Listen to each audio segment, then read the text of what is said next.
What's up, everybody? Welcome in. Jump to Start Racing podcast. My name is Wellington. I'm here with two of my closest friends. My friends, they're demoted. Ruben, say hello. What's going on, guys? Yes. How can I am dead? Yeah, someone please call 911. Hi. Ruben and his finger guns killed him. So, guys, again, welcome in. Jump to Start Racing podcast. Before we get started, I want to say that we are across many podcast platforms. Make sure to listen, subscribe, drop a review if you can, please. Let us know how we're doing. We're also on a bunch of social media at Jump to Start F1 on Instagram and Twitter. Again, that's at Jump to Start F1 on Instagram and Twitter. We are also on YouTube, Jump to Start Racing podcast. And with that said, Ruben, how was your weekend? Too short. It's always too short. Yes, it is. Anything else besides it being too short? The couch was comfortable. No, you and Yancy killed each other in VR. Yeah. Well, we didn't kill each other. It's amazing how I have to remind him how his weekend was. We were actually on the same team. I guess it wasn't as important for him as it was for me. Yeah. Felt like we bonded. Ruben doesn't care about hanging out with his friends. Yeah. No, I do. No, he doesn't. I'm not doing it again. So, yeah, no. Don't invite me anymore. I didn't invite you. Wow. No, because when you say invite me, to me, it means like, I treated you there and all that stuff. You pay your own way. So, Okay. Well, you told me. I made you part of my family experience. There you go. That's Oh, my it. God. Yeah. Thank you for making me part of your family. I was the MVP of the experience. Okay. Here we go with the bragging. All right. Well, we got to move past that because Anybody he's going to told be you to be bragging humble? forever. No, that was the MVP? Humble. Oh, humbleness. I was the MVP. You gotta be like Kendrick. You gotta be. Yeah, I was the MVP. For Would once we? in a while, Could we say thank you were the God. player of the day? The fans voted for you. No, it was my performance. Yeah, the fans voted for you. It wasn't the based on your fans. Performance. The numbers. Okay. You also got killed the most too, but it's all right. All right. Keep going. So Can we not anyway, go into it? I regret starting this. So guys, it's race week. There We're gonna be you go. racing in Australia. Finally, welcome back. It's been 3 years since we raced there at this Yes, point. sir. Didn't race Has there it last been year. 3 Yeah, we years? didn't race there last year, and the year before that it was canceled due to the Coco.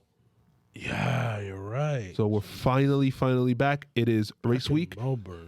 Before we get into the race preview, we want to talk a little bit about the news. And item number 1, Viva Las Vegas.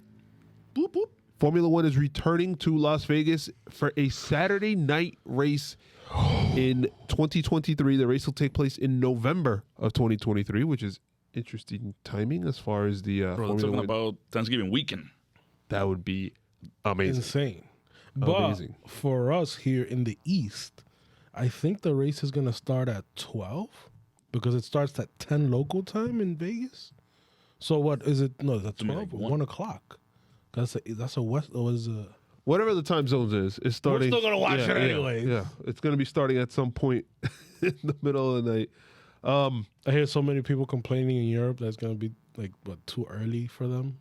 I mean, now they know how we. Now they know how we feel. I don't feel sorry for you guys. So It's only one race. yeah, for them. real.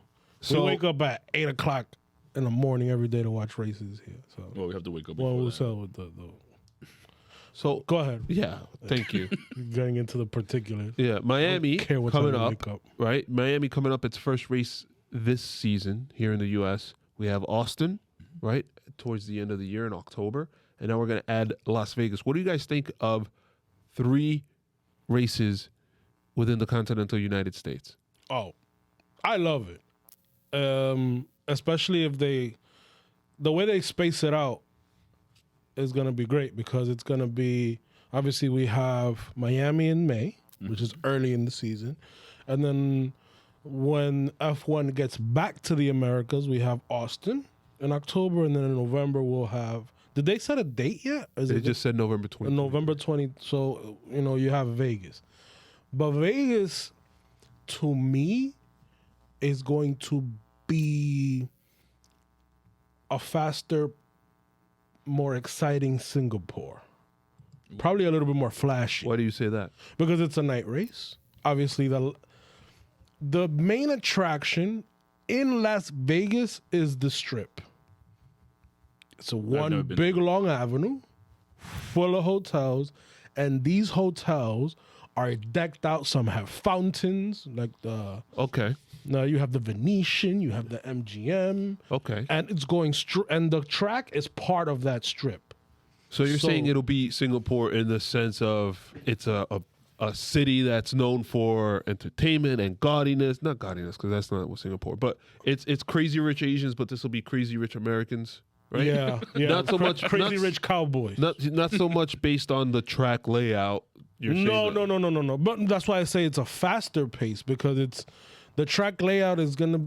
I was mentioning this to you guys earlier. It's more like an American racetrack. It's 200 miles an hour down the straight. You got a few corners here and there, but it's gonna be super quick.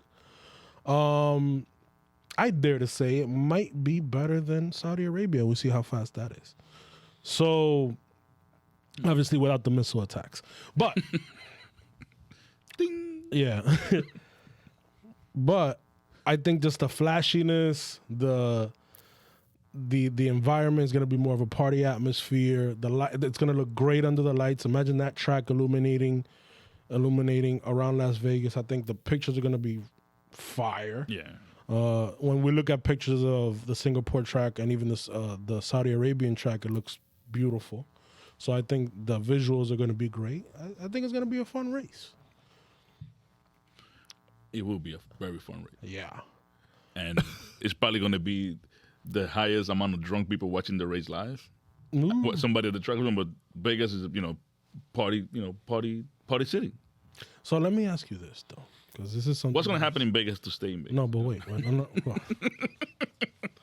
Nothing stays in Vegas anymore. Okay. We have social media for Gotcha. that.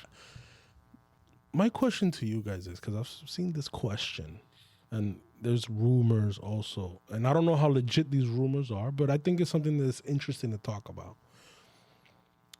Vegas can be compared to Monaco in like the ritziness, the money you can have. And there's been rumors, I think it was a month ago, where Stefano Domenicali said that we're going to have to prepare ourselves for some traditional racetracks to be cut off the calendar. Mm-hmm. Do you think that Vegas could be the new Monaco and Monaco could be left off the calendar? No chance. Why not? Vegas cannot be the new Monaco. And I think if F1 loses Monaco, It's a F1 loses tragedy. more. It's a tragedy. Yeah. To me, Elaborate. I've been to Monaco. I've never been to Vegas, but obviously this hasn't been a race in Vegas since I was, I guess, like in Pampers or whatever. So I don't think I was even born. sorry. So I've been to Monaco. It's packed. So obviously, I don't think if they drop Monaco, it will be like a money-making situation because the race is full alive. There's a lot of people there. But the Yes. races aren't fun, though. The races aren't fun, but it's a traditional race. But I think that But I think you need that in F1 as well. You need a boring race where, with the changes that F1 is bringing, that is, limiting the team so much. They need a cool down race. a cool down race. Yeah, because remember, when there's no speed in Monaco. Nothing extraordinary unless somebody crashes happens in Monaco. Because it seems like Monaco, the I think you're making the argument to take Monaco out. Yeah. no, to be no, 100% it's not honest. because honestly, the what people watch the most, this is what Monaco's turn to, is qualifying on Saturday. And usually, whoever wins qualifying wins the race, unless there's something. unless you charge Leclerc. Huh? Unless you charge Leclerc. Well, but look what happened with Ricardo. Ricardo actually won. He had an engine problem. Nobody could overtake him. Does that happen in any other track? Not really. What do you think, Wells? F1 boss Domenicali recently said there was enough interest for as many as 30 races each year, but the Concord agreement limits the number of events to 24 per season. Isn't it 25? So it's 24? 24. Okay. There were rumors already floating around a week ago, 2 weeks ago, that Spa may be going. That would be a disaster. Some of these traditional tracks are the best ones. I think Monaco obviously has a place in the F1 calendar itself for a number of reasons, obviously historical. To me, I still find those races entertaining to watch. If they drop Monaco, would you be okay with it?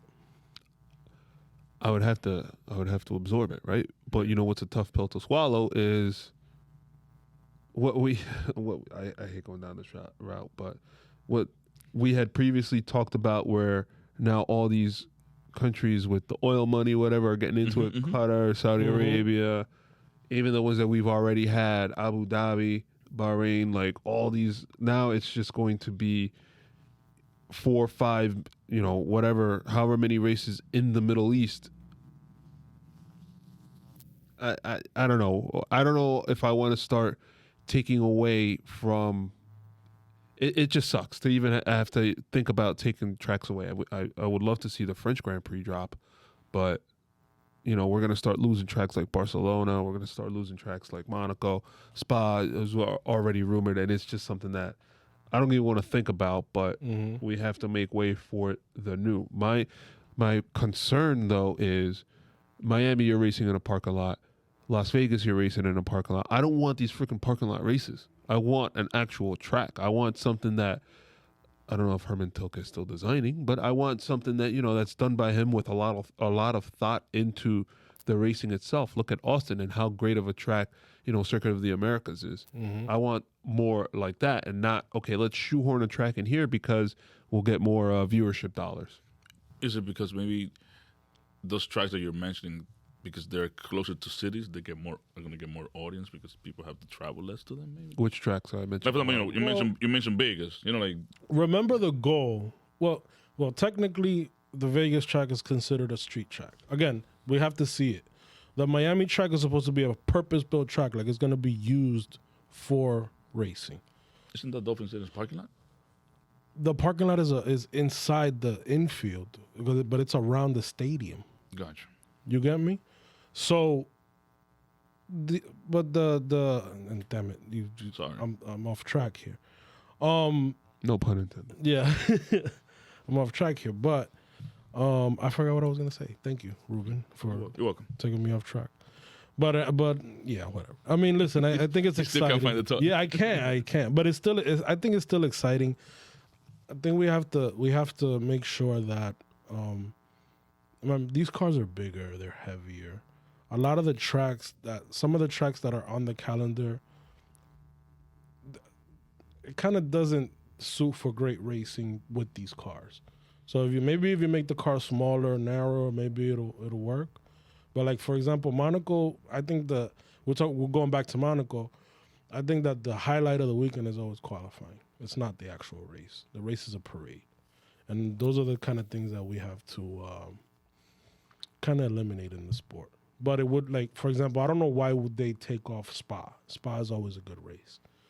And so it's fast pace, beautiful scenery, fans go to. Here's what it was. I remember that when Liberty bought F1, their stated goal was to make every F1 event almost like a Super Bowl and a destination.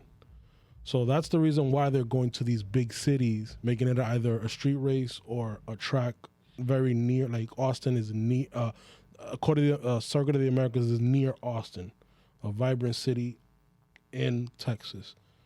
Obviously, you have Vegas, which is in the middle of the strip. It's in the middle of Vegas. Honestly, if you go to Vegas, if you look at Vegas, the only thing there is the strip. There's nothing else around it. The rest is deserts. And then Miami, obviously, it's outside. It's right Miami. It's in Miami Gardens, which is just north of Miami, but it's close enough where people can travel. And obviously, you have the stadium there, which is a hub for different attractions, so to speak. But then it's a short drive to downtown Miami. So that is the stated goal of Liberty when they bought F1. And it seems like that's the route that they're going to. So. Yeah. So one of the races that maybe in future Jeopardy, we don't know, obviously. They do have a contract with them. The Saudis, they promise F1 all kinds of assurances that they need in order to be able to return for next year. Granted, we had that missile attack that was within 10 miles of Jeddah in the street circuit. And then we had the issue with the 4-hour drivers meeting, and that they many drivers did not want to race and were ultimately, talked into it and convinced that it would be safe. If it's me, I don't know if I want to go back, but, the Saudis are making promises. They're identifying that, it was a one-off thing and et cetera, that they want to make sure that the partnership between F1 and Saudi Arabia continues to grow. They also reference that for Formula E, after that event or during that event, that was the first time tourist visas were allowed in the country. And since then, Saudi Arabia has become the visa to get to Saudi Arabia has become one of the easiest to get, according to them. Mm-hmm. So it's just opening up the country to the world, and that is kind of their angle. That it helps bring to light their country and helps popularize it. What do you guys think? Yeah, I mean, but that's the goal. I think the government has honestly made an effort to make all the big cities, being Jeddah and Riyadh, destination cities for tourists, despite all the, I guess, Negative press? well, not negative press, but also the certain regulations that how people have to behave as far as liquor and stuff like that. It's obviously a Muslim country. They're very strict with what you can and cannot do, and that's why a lot of people didn't want to go there.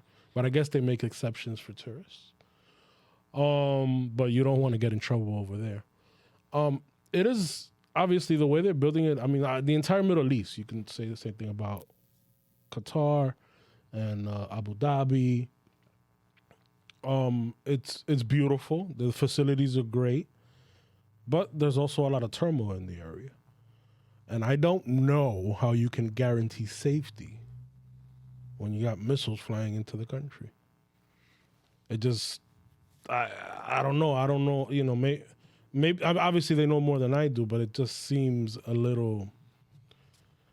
What you're gonna have? Yeah, I mean, anti-aircraft missiles all over the track just to make sure a missile doesn't hit the track. I don't. It just seems a little off to me. I feel like the assurances, it's like, oh yeah, it just helps put a spotlight on our country. If I'm F1, I'm like, okay, so like I don't care. I wanna be safe. I want to be able to put on a good event and have people want to attend more than anything else. So it's like, and if anything, it'll be more of a target because then people want to make a point, right? Globally, I don't know. Just like why is it that a missile hit near Riyadh during a Formula E event, correct, or a missile hit 10 miles away, less than 10 miles away from the track during a Formula One event? Right, because there's eyeballs on it. Yeah, there's eyeballs on it, and they can make a point. Yeah, so I think they have an image crisis, and they have to just pretty much worry about fixing the image, and they only do it by doing positive things. So. And just looking at that whole political situation with Saudi Arabia, and I don't want to go far too down the rabbit hole, but it's complicated, and it's not something that's going to get fixed anytime soon. So, but listen, cash is king. Those are the words of Sir Lewis Hamilton. You know what just got fixed? Thankfully so. Sebastian Vettel's back with Aston Martin. All No more right. COVID. Whoa, Yeah. that was a nice Yeah. slide in. Yeah. Oh, So podium for Aston Martin. Hooray. obviously, Vettel came down sick right before the Bahrain Grand Prix. Nico Hulkenberg filled in Bahrain and then also in Saudi Arabia the following week, 2 consecutive race weeks. And now Sebastian Vettel's back in his, rightful seat next to Lance Stroll at the Aston Martin. Any thoughts other than hooray, he's back? Yeah, good for him. Like He's back, recovered. safe. Yeah, he's safe. He did miss 2 races battling COVID. Hopefully it didn't hit him too bad, and he's back at it again. We know that Seb is he's very good with the technical stuff, so I guess his feedback can make the car a little bit better. He is the leader of the team, and he is the one that has gotten this decent results for them the past years. That's true. So. Not really. I mean, I know he's your favorite driver, right? But so he's a Williams product. Vettel has actually won a bunch of times in Australia, so it's a track. Granted, they've made some changes. It's a track he's familiar with and has had a lot of success in. So we'll see how that works out for him. Yeah.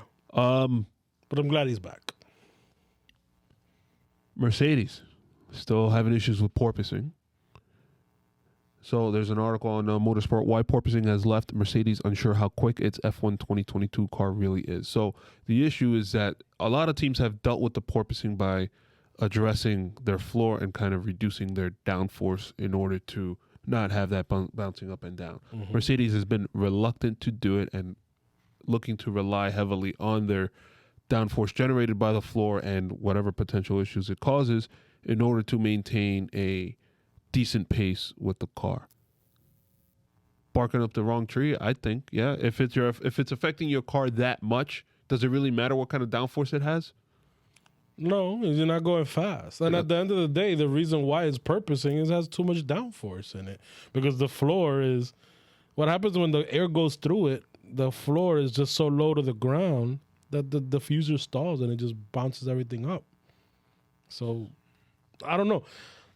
The best way to obviously get rid of the purposing is raising your ride height. But if you raise your ride height too much, you lose downforce. And it's not, it's just finding the right balance. Exactly. That's what It's obviously trying to enclose the air on the sides so the car doesn't go too low where it starts springing back up on its suspension. I mean, they got to fix it. And they know their car obviously better than us. And we know that with these F1 cars, if you change one thing, you got to change 3 or 4 other things. So it's just not a matter of changing a part is going to work. Yeah. This is why we've said it before in the past few podcasts that we've done, that this is going to be a long fix. We're going to see what upgrades they bring into Barcelona at the start of the European season. I've said this over and over again. Is a traditional time where most of the teams start bringing their upgrades. And it's going to be a slow phase. They're going to have to bring in different parts because it takes a few weeks for the parts to actually get tested and get made and then put on the car and they get tested in real life instead of the wind tunnel. So it'll be a while. We'll see if they get it right. But they could also get it wrong. I asked the question last week. Can Mercedes be a midfield team this year? I don't think they will be. I think they'll get it fixed. You just have, like you said, have to find the right balance, and has not whatever they're doing right now is not working. It's hard to make a car, go fast when it's jumping up and down on its suspension. You're gonna lose time, and they need that downforce through the corners, and they need the downforce through the straights. I mean, I've not through the straights, but meaning to get through these, high speed corners, where if you see that car and it's just jumping up and down, it looks uncomfortable to drive.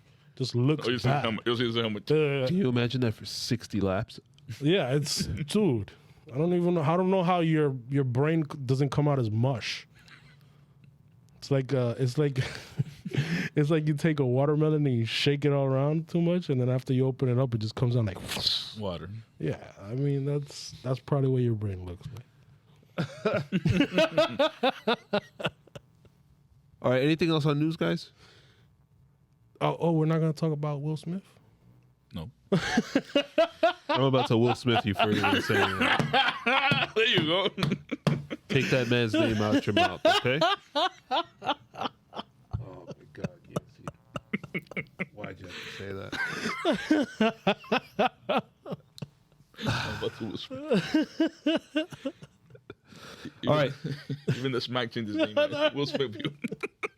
All right, so race preview, Australian Grand Prix. Like I said earlier, F1 is back after missing 2 years. So there's been a lot of changes. Actually, these changes were introduced for the race last year, I think, at the Australian Grand Prix. There's started in 2020. Oh, is it? No. They were supposed to be 2021. For last year, and then we didn't actually get to race there. So there are changes at turns 1, 3, 6, 9, 10, 11, and 13. Every single one of those changes is to make it wider. Yes. To make the turns wider. So they're looking to push for I'm gonna say higher speed turns, and as well as to create overtaking opportunities. Australia has traditionally not been a great overtaking location based on the size of the cars and I guess the size of the roadway itself. Yeah, obviously. it's not wide enough. Well, turn one could help because since they widened that turn, remember it was like a little funnel, funnel, to create there. yeah. So widen that turn could be a big change. I think all of them could help. And also most of the accidents happen either there or turn 3, or the big accidents have happened in turn 3. I mean, that's like the start of any race, right? Yeah. So I don't know. To me, like widening out turn 10 is going to be a huge help. Widening out turn 6, which is like almost like a mini chicane, is going to help. That's right at a DRS detection zone. That's the other thing. 4. There's now 4 DRS detection zones on the track. Is this the first time there's ever? I'm sorry, DRS zones. There's 2 DRS detection zones. Is it? Oh, because you get There's only yeah. 2 There's only 2 detection. detection zones and 4 DRS Oh, zones. so if you get DRS at turn 13 or right before third, You're like blasting away. Even if you pass already, you still have DRS. So the and even switcher rule- so you could get DRS through the straight and then another DRS through Yes. turn 2. That's crazy. That's awesome. That is But wait, awesome. the switcher route is not going to work in this track. No, yeah, exactly.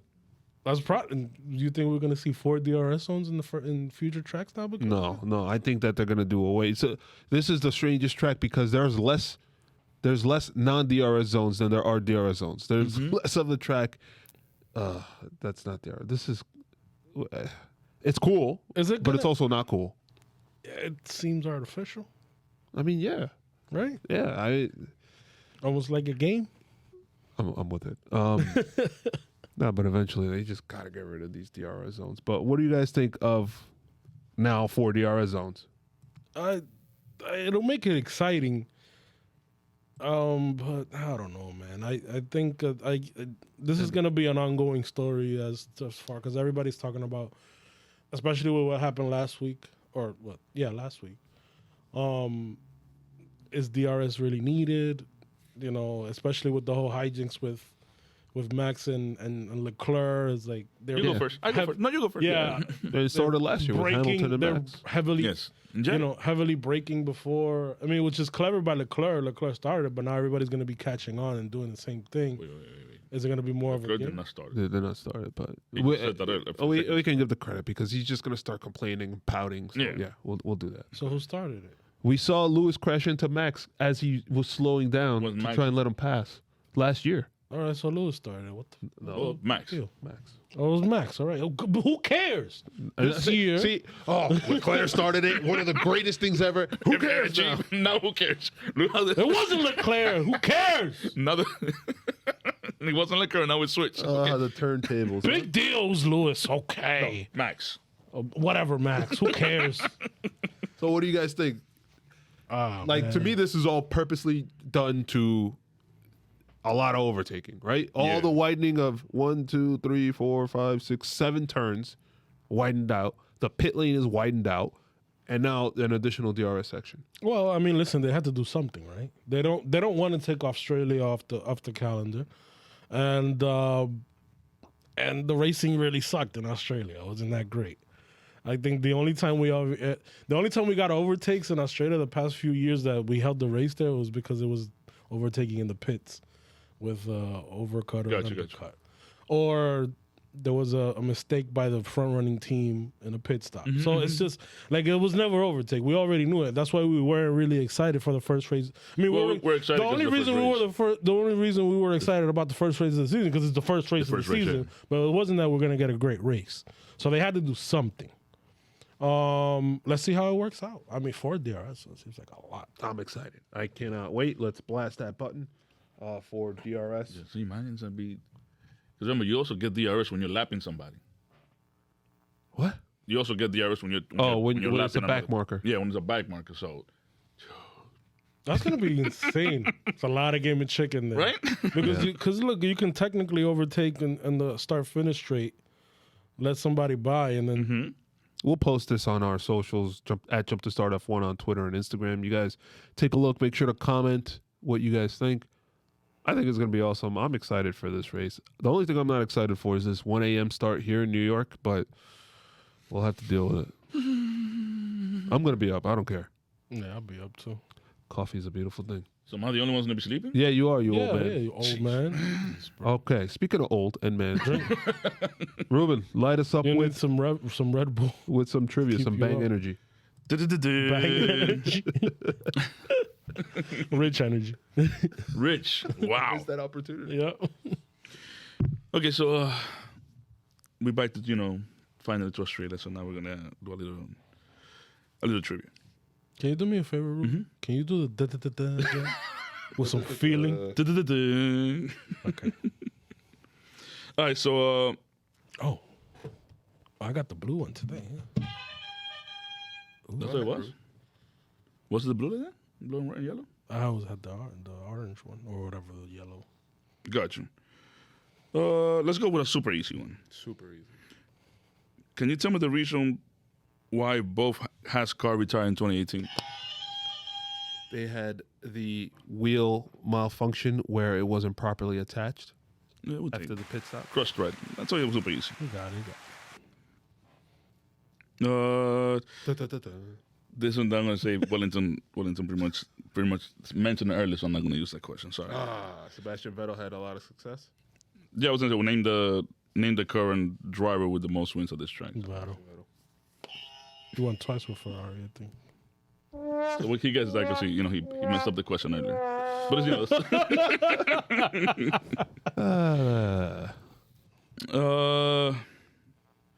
But this one should be good. Name the driver to win the first ever Australian Grand Prix in 1985. Wow. Oh, 85. You jumped the gun there a little bit? Yeah, because you know what? I thought it was gonna be Schumacher, but Schumacher wasn't in F1 in '85. That's what you got me. Now you have so. to guess. Yeah. Kiki Rosberg. Yeah, that's exactly what it was. You knew it? Yeah, that's exactly what it was. I didn't think I was gonna get that. I was ready. Kiki, you love me. I was ready for that. So this one's Yeah, that was a complete guess. you got it. Wow. I had no idea. Wow. He's cheating. All right, let's was a go. good- You Next turn the mic on so they could look for the question. No, bro. Next question. All right, so in 2018, Kimi won the U.S. Grand Prix, making his first win since winning the Australian Grand Prix. Can you tell me what year that was? What? Can you Repeat it again. Okay. In 2018, Kimi won the U.S. Grand Prix. Remember, that was a long drought without winning. It made him, that was his first win since winning the Australian Grand Prix. That was his last win was winning the Australian Grand Prix. Can you tell me what year was that? 2007.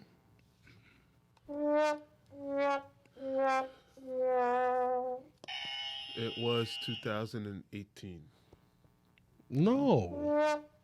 Okay, 2018, he won the U.S. Grand Prix. Oh, Had a long drought. Yeah, I'm sorry. My It was bad. actually in 2013 for Lotus. Yeah. My bad. Oh. And that win in the Australian Grand Prix started 113 Yeah. races without a win. That would have been a better guess. Then- Anything else, Rube? this one is a little tricky. Another question that I probably have to explain like 20 times before you guys go on. So in 2014, Say it slow. the race was won by Nico Rosberg and Jenson Button in third place. Can you name the driver that came in second place? He's a current F1 driver. Holy crap. I just give you a nice tip to it. Hamilton. That's what they thought too. The driver that came in second place. It's I know. It's Kevin Magnussen. Damn it! Yes, I was hoping you get it wrong. Damn it, because that was his first podium, Yeah. right? Yep. It was, Yeah. yes, that was his first podium for Okay, McLaren. he actually For finished. McLaren, He right? actually finished third, but was promoted to second after Danny Rigg was disqualified. You know what I was picturing? Him holding the steering wheel trophy. 'Cause that's Exactly right. Yeah, That's Damn. the only reason I Yeah, remember. Wow, that was a good one. that was a good one. So now we go with a little bit of history. That's why I say. I was like, no, don't get it. So yeah, I guess thank Australia. We're back after 3 years. You know, a lot of changes have come to the track. You know, we mentioned earlier, turn 1, 3, 6, 9, 10, and 13 have been modified. So pretty much the whole track, I guess. You know, to improve overtaking and actually making the track 4 to 5 seconds faster. Damn. It was already a fast track, by the way. Yeah, but no overtaking. Yeah. Melbourne Park has been hosting the Grand Prix since 1996. It came from, I have no idea how to say this town. It's Adelai. Adelaide. Yeah, Adelaide. Okay, there you go. Which hosted it from 85 to 95. There was also 2 other years where it was held like somewhere else, but it was in 1950 to 1956. They were not, I guess, championship races. Rounds, yeah. Melbourne's normally a recreational park. It's open to the public where they have, picnic Albert areas. Park, right? Yes. Yeah, that's why part of the track is actual roads and the other part is purpose-built. So the circuits normally put together 6 weeks before the race, and it takes to disassemble another 4 weeks after the race. That's crazy. Damn. Normally, attendance around 300,000 for the weekend. It is one of the most attended races in the calendar too. So that's the reason why they're still there. Yeah. Highlights: no Australian has ever won the race. Ricardo came in close, but he was disqualified. Ricardo always does bad in this race. He has done good, but he hasn't The past few years. He has not done well since Red Bull in this. Yeah. Correct.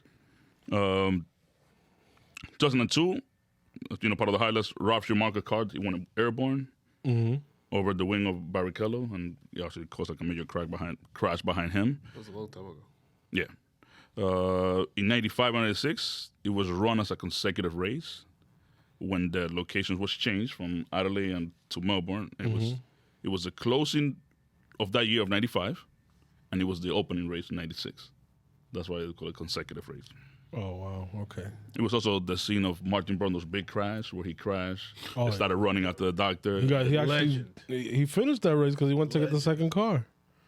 Obviously, also the Alonso. When they allowed with second Gutierrez. cars. Yeah. Oh, that was a big crash too. That Alonso crash. Jesus.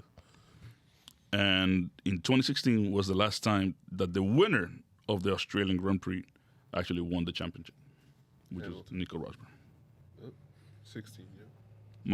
Most successful driver, Schumacher with 4. There's 3 drivers with 3 apiece. Hamilton, Vettel. Who else? It's Vettel, Senna. And Kiki Rosberg. Ooh, no Hamilton? No, Hamilton has 2. Oh, wow. That was a complete guess too. And there's also 7 drivers with 2, which includes Rosberg, Ham, and Kimi. I think from not now Kiki, but on- the dad, the son. From now on, when I guess an answer is going to be Kiki Rosberg. Most win by constructors, a tie between Ferrari and McLaren with 12 apiece, and he may break obviously this year with if Ferrari wins because McLaren going nowhere. Wow. And it's followed by Williams with 6. Most wins by engine manufacturer, obviously Ferrari with 12. Mercedes has 11. And then another name that when we speak about engine manufacturer comes off at the design, Ford, which is Ford's last Cosworth, they have 10. So much Ferrari in there, man. I don't know why you guys hate so much. Do we hate Ferrari? I don't think so. I don't really care. So that's what I got. I don't know if you guys got any Sure seems pointers. like Any other My areas? hat's even red. Look at it. Yeah, Yep. with a Mercedes logo in front of it. What do you It's got not for even a Australia? real red. What, we're doing predictions now? Absolutely. You go What do you first, guys think? Ruby.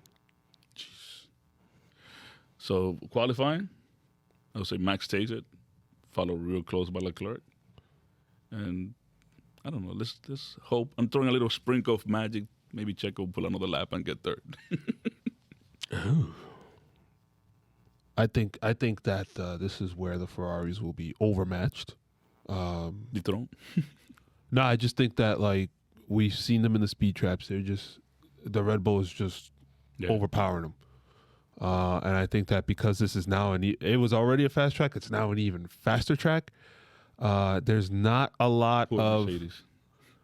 what was it, Sector 1, where Ferrari was going crazy in Saudi Arabia because it was so tight and turny and like honestly, it's almost like back a few years ago, like the Red Bull loved Singapore, Hungary, etc. Yeah, Those yeah. type of, now it's almost like that kind of dynamic just reversed. Like now the Ferrari likes it, and the Red Bull probably will not like it as much. So I'm gonna go with Max taking pole. I think that Checo will ride the high, but get second place as far as qualifying, and then I think Leclerc third. I think Sainz fourth. I think Leclerc comes in second during the race, and Max wins it. I think that Checo comes in third, and Sainz a distant fourth. I think the opposite. Go ahead, sir. I think. Elaborate on that. I think. Yes, this is a fast track. However, it's not many straights in the track. It's a very, you got a lot of high-speed corners, medium-speed corners, which is the strength of the Ferrari this year. Red Bull has a lot of straight-line speed. So for that reason, I will say Sainz, Leclerc, Max. Sainz Singapore? Yes, In qualifying. qualifying. And then, I think during the race, we might see some drama with the Ferraris. And I think ultimately Leclerc will win. So it'll be Ferrari 1-2, Leclerc, Sainz, and Max. Perez is going to be close to Max, I think, too. When you say drama, you think they're going to do like a switcheroo? Depends who's faster. But it's still early in the season. And eventually we're going to see this. I think it's going to be at this race. Dude, I don't know. If you look at turn from turn 6 all the way down to turn 11, you're not really turning that much. Yeah, it's not a straight, but it might as well be a straight. Yeah, but you still got some, like the beginning, like the Ferraris will probably be faster in sector 1. Yeah. I can see that. But then the beginning of sector 2 is I don't know how wide the turns in, but it's still a little. You have that kink at turn 6, and then you have a real high speed corner at turn 8, and then after that point, I think that's where the Red Bulls will make up some lap time. But then you have that complex at the end of sector 3, 11, 12, and 13 and 14. That's where the Ferraris So they'll be evenly matched. kick in. That's like half of the track. The Red Bull's going to be running, and then the other half. Yeah, but again, if the Ferraris can get ahead in sector 1, then But they're to the not others? in sector 2 and sector 3. They're not. It's gonna even out. So, and then again, the Ferraris are faster through the high speed and medium speed corners. So I did not say earlier who wins the race. I would say Max Verstappen wins the race. And I don't think Leclerc's going to be that far behind. There's going to be There's gonna be another. Yeah. I think Mercedes is going to challenge more in this track than they have before. They had some time to work on some things. I don't know if they're going to be bringing any upgrades, though, to be honest. But I think that I read somewhere where it's gonna be like a phase. So it's gonna be they're gonna bring one part now, the next week, the next race after that, another part, and then everything comes together for Barcelona. So that sorry, I guess it's Barcelona. Barcelona. Sheesh. So you maybe you'll see them getting better and better. It's almost like what happened with Ferrari last year. Ferrari, where they were bringing in different parts, but it all came together at one point. I believe it was in France. after summer break. Always has to bring it back to Ferrari. I mean, I don't think here. I don't think Mercedes. Mercedes is definitely bringing changes here, but I think they'll probably bring more changes to the following race, which is in Italy, and there's gonna be the Romania or whatever. Emilia Romagna. Yeah, so that's already Europe, so they're probably able to bring more parts there to here that's so far away. And U.S., if they don't work in Italy, then they're gonna in trouble again because they have to wait back again to now get to Barcelona. Right now, I feel like Mercedes is a midfield team, and if they don't get it together by And Barcelona, obviously, that's not the part they of you will that's hating. remain in the midfield team. So is that the part of you that's hating, or I don't think that they're No, I'm not hating. Look at the Oh, okay, times, okay. bro. Look at where they're finishing. I don't think that they're really going to be in trouble. The reason I say that is because Red Bull had that double DNF at the start. So they're That's going to gonna be help taking them. they're going to be taking points away from Ferrari, And they're it's still gonna- getting points. right. It's going to allow Mercedes to climb back. Mercedes right now is second in the If there's a team that can do it, it's Mercedes. it's Mercedes. I'm not counting them out. I'm just saying the way they are constituted at the moment, not constituted, the way they look at the moment, they don't look like they're going anywhere. But if they can, if there's any team on the grid that can fix it, it'll definitely be Mercedes. and we all know there are other aspects of that team, meaning strategy-wise, and like the pit crew is strong as well. So. And Bono and Angela. Yeah, I mean, yeah, and they will rise. what's the name of Lewis's dog? Roscoe. Roscoe. Come on. Roscoe. That's the strongest part. There you go. All right, guys. Anything else before we wrap up? No, that's it. We're really not gonna talk about Will Smith? Ruben, march up on stage. Jump on top of the dirty table. work, yeah. Jump on top of the table, Ruben. There's no stage. Guys, it's race week. And on that note, we will talk to you guys later. Peace.